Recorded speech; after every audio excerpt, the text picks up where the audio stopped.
Next video करने जा रहे हैं to derive the relation between various physical quantities. ये टॉपिक है हमारा। डायमेंशंस की एप्लीकेशंस हैं, यूजेस हैं। तो मान लो कि हमने रिलेशंस निकालनी है। We have to find the relation. मुझे पूछा गया है कि find relation between force, mass, acceleration. इसके बीच में बताया गया है कि इसके बीच में रिलेशन फाइंड आउट करो। तो हम कैसे करेंगे? इसका आंसर लिखेंगे B first of let force F depends upon ath power of M and bth power of A K bth power के ऊपर वो डिपेंड कर रही है। तो इस ढंग से अब हम क्या करते हैं कि इसको लिखते हैं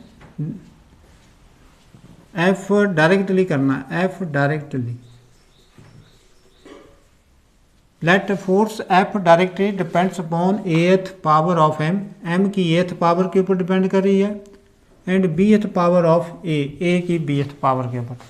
कोई भी ऐसे आर्टिकल हों, जैसे मान लो कि एफ को बोला गया है कि एम ए और साथ में कोई और टर्म टी भी होती तो हमने बोल देना था कि F directly depends upon the ath power of M, bth power of A, C ath power of, अगर नेक्स्ट टर्म कोई टी आ रही है तो उसकी, अगर और चौथी टर्म है तो डी भी हम देख सकते हैं। परंतु यहाँ मैक्सिमम जो है तीन ही फिजिकल क्वांटिटीज़ के बारे में बताते हैं, मास, लेंथ और टाइम के बारे में। तो यहाँ पर force is directly proportional two th power, ये एथ पावर हुई एम की और बी एथ पावर किसकी हुई ए की। तो हम लिख सकते हैं इसको एफ इज इक्वल टू के, कॉन्स्टेंट ऑफ प्रोपोर्शनलिटी को हटाएंगे, एम हो गया पावर ए लिख दिया अब इसकी जगह, और ए की पावर जो है वो बी लिख दी। ए जो है वो पावर्स हैं, डायमेंशंस के जो पावर्स आएंगे। अब अगर ये रिलेशन सही है तो इसके डायमेंशंस जो हैं बोथ साइड के बराबर होना चाहिए। If it is a correct then dimensions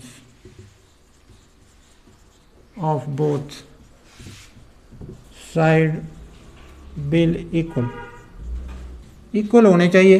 तो आप देखो फोर्स के डायमेंशंस हुए एम एल टी -2 और के हमने यहाँ कर देना लेट के इज इक्वल टू 1। के हमने 1 पुट कर दिया क्योंकि ये कांस्टेंट है। तो मास के डायमेंशंस हुए एम, एक्सेलरेशन की पावर ए और लेंथ के डायमेंशंस हुए एल टी -2 पावर बी। अब देखो एम एल टी -2, एम की पावर ए, एम जितनी भी टर्म है जमा कर दी, एल की पावर क्या होगी बी और टी की पावर होगी -2b। अगर ये सही है तो इसकी पावर्स भी क्या होनी चाहिए, बराबर होनी चाहिए। If it is equal then exponents of basic term of both side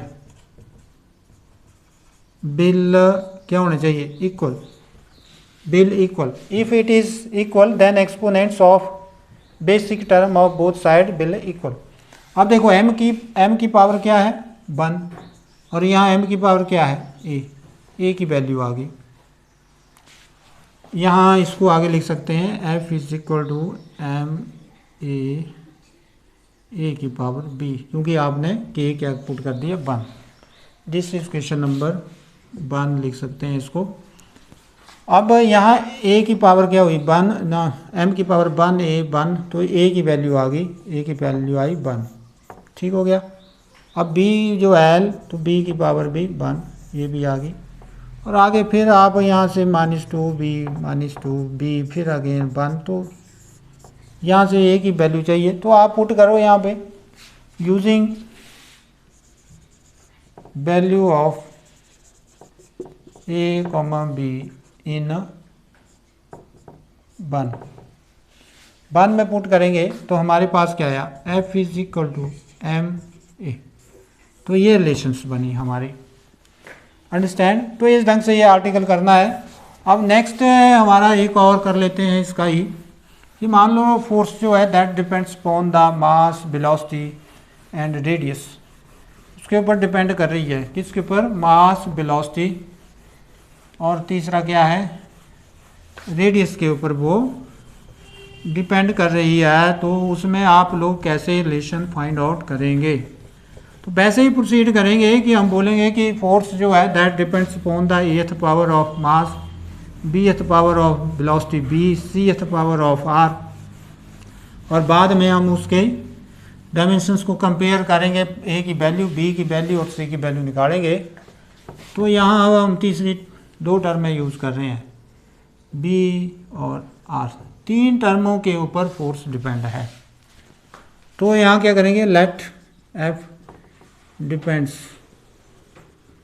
upon ath comma bth comma cth, A comma B comma C power of किसका, M B and R. So F directly proportional to M raise to power A, B raise to power B और R raise to power C. तो हमारे पास F is equal to K, M raise to power A, B raise to power B, R raise to power C. But के किसके बराबर है, 1 के बराबर पुट करेंगे। तो एफ हो गया हमारे पास M A B B R C, this is question number 1। हाँ, if it is true then dimensions of both side will equal, if it is true then dimension of both side will equal। इसका मतलब M L T minus 2, understand, M raise to power A L T minus 1 raise to power B L raise to power C. तो हमारे पास M L T minus 2 M raise to power A L raise to power B T raise to power minus B और L raise to power C. तो यहाँ पर है M L T minus 2 और यहाँ M raise to power A L raise to power B plus C T raise to power minus B. तो यहाँ compare करेंगे, on comparing powers of M comma L comma T. तो A की power क्या होगी 1, B plus सी की power क्या होगी 1, माइनस बी की पावर क्या हुई -2। तो यहाँ से b क्या आ गया 2 और यहाँ फिर आपने पुट किया b प्लस किस में पुट कर दिया, इसमें सेकंड में, ये जो टर्म है इसमें b पुट कर दिया तो आपको c मिल गया, c is equal to 1 -2 c is equal to -b। तो ये c मिल गया है, आपको क्या क्या मिला, a मिला, b मिला और c मिला यहाँ से।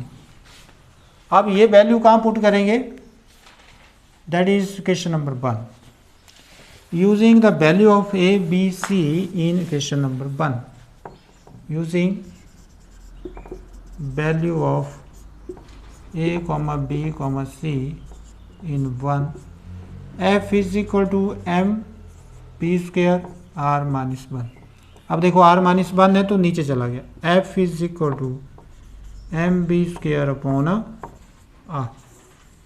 तो बहुत सारी रिलेशंस आपसे पूछी जा सकती हैं, कोई भी रिलेशन पूछी जा सकती है। t is equal to 2 pi under root L G, how t depends upon the length and acceleration due to gravity, कोई भी रिलेशंस को आप चेक कर सकते हैं। कोई किसी भी फिजिकल को 2 या 2 से ज़्यादा है या 3-4 फिजिकल क्वांटिटीज हो, उनके ऊपर आप एक फिजिकल क्वांटिटी को बता सकते हैं कि वो कैसे डिपेंड कर रही है दूसरी फिजिकल क्वांटिटीज़ के ऊपर और उनमें कैसे रिलेशन फाइंड आउट की जा रही है। तो इस ढंग से ये आर्टिकल आप लोगों ने करने हैं और मुझे सेंड कर देने हैं।